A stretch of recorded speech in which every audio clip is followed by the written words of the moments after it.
Saudaraku, ketika Tuhan Yesus Kristus bersabda, jangan berzina.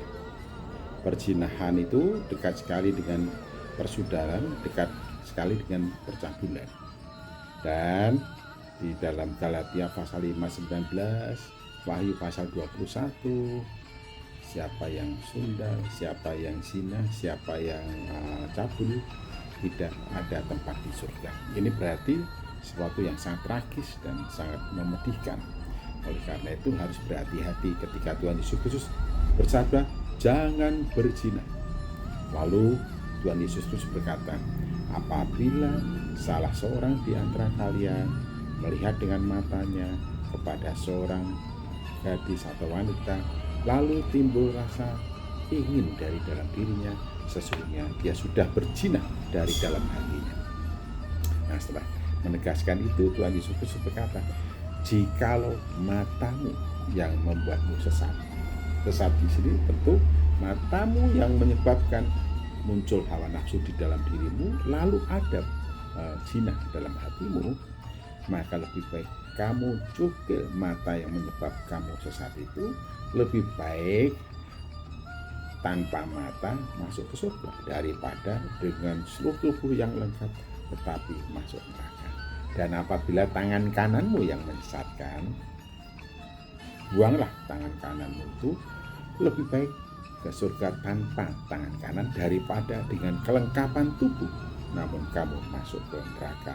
Atau kalau kakimu yang menjadi sebab kamu itu sesat, lebih baik kakimu itu kamu buang, maksudnya penggal dan buang, daripada ke neraka dengan tubuh yang lengkap, lebih baik ke surga sekalipun tanpa kaki. Nah, ini merupakan peringatan yang sangat tegas sekaligus merupakan perintah yang sangat jelas. Jangan sampai ada di antara kita jatuh dalam persundalan, jatuh dalam percabulan, jatuh dalam perzinahan. Sebab bagi mereka yang tetap hidup di dalam perzinahan, persundalan, dan percabulan, maka mereka tidak mendapat bagian dalam kerajaan Allah, dan mereka bukan menjadi seseorang yang layak untuk berada di surga. Nah, baik dari Wahyu, baik dari Galatia maupun jalan Injil Matius memberitahukan pada kita betapa bahayanya perzinahan itu, jangan berzina. Betapa bahayanya percabulan itu, jangan cabul. Betapa bahayanya persundalan itu, jangan menjadi orang sundal.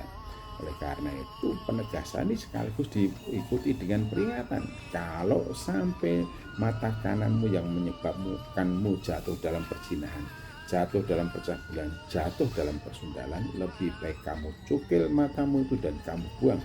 Lebih baik masuk surga tanpa mata kananmu daripada dengan kelengkapan tubuh namun kamu masuk neraka. Nah, ini sungguh-sungguh satu peringatan dan sekaligus menjadi pelajaran untuk kita semua betapa bahayanya perzinahan itu, betapa bahayanya percabulan itu, betapa bahayanya persundalan itu. Oleh karena itu kita harus mengelola keseluruhan diri kita, tubuh kita, hidup kita. Jangan sampai ada bagian dari tubuh kita itu menjadi sebab kita jatuh dalam perzinahan, jatuh dalam percabulan, jatuh dalam persundalan. Dan kalau memang terjadi satu di antara bagian tubuhmu itu menjadi sebab kamu jatuh dalam perzinahan, percabulan, dan persundalan, lebih baik kamu buang bagian dari tubuhmu itu, supaya dengan demikian kamu tidak disesatkan dan tidak jatuh dalam dosa percabulan, perzinahan maupun persundalan, sehingga sekalipun tanpa satu bagian dari tubuhmu tapi kamu masuk surga daripada dengan kelengkapan tubuhmu tapi masuk ke neraka. Jadi ingat ya, siapakah orang yang berzina? Berzina itu bisa saja melewati persetubuhan di luar pernikahan maupun juga bisa berzina itu dalam hati ketika melihat dengan mata lalu menginginkan orang itu, keinginan nafsu terhadap orang itu yang lawan jenis, itu sudah perzinahan.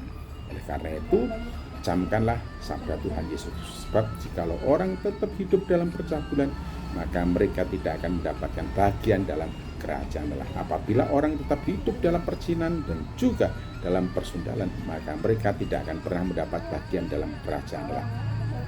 Kata cabul, kata zina berasal dari akar kata yang sama dalam bahasa Yunani, sehingga Ketika perintahnya jangan zina, termasuk juga jangan cabul, karena kedua-duanya itu kategori dosa yang sama dan tidak diperkenan oleh Allah. Jangan sesat, buanglah bagian tubuhmu yang menyesatkan kamu, supaya engkau tetap benar di hadapan Allah. Tuhan Yesus Kristus memberkati. Haleluya.